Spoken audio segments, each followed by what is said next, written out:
నిరీక్షణ prayer house మరియు centre సంఘముల తరపున అత్యున్నత సింహాసనం మీద ఆసీనుడైన యేసుక్రీస్తు నామంలో మీ అందరికీ నా ప్రత్యేకమైన వందనములు. ఈరోజు దేవుని వాగ్దానం 1 యోహాను పత్రిక 4వ అధ్యాయం 4వ వచనం. మీలో ఉన్నవాడు లోకములో ఉన్నవాని కంటే గొప్పవాడు. ఈ అధ్యాయంలో అపోస్తలుడైన యోహాను క్రైస్తవులకు ఒక ముఖ్యమైన హెచ్చరికను ఇస్తూ ఉన్నాడు. లోకంలో తప్పుడు బోధకులు పెరుగుతూ ఉన్నారు.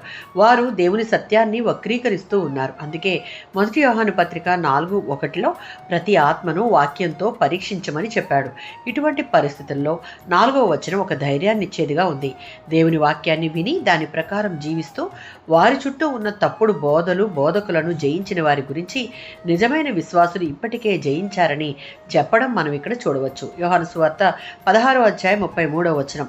మనం కలిగి ఉన్న మన దేవుడు లోకమును జయించినవాడు, శత్రువుపై విజయం సాధించినవాడు. మనకు ఆ విజయం పొందుకునే అర్హత, అవకాశం క్రీస్తు మనకు కల్పించాడు. రోమీయులకు రాసిన పత్రిక 8వ అధ్యాయం 37వ వచనం. మనం ఈ జీవితంలో పొందుకున్న ఏ విజయం అయినా అది ఊరికే రాలేదు. మనలను అందరికంటే మిన్నగా ప్రేమించిన క్రీస్తు అనుగ్రహం ద్వారా లభించినదిగా మనం ఎల్లప్పుడూ కృతజ్ఞత కలిగి జీవించాలి.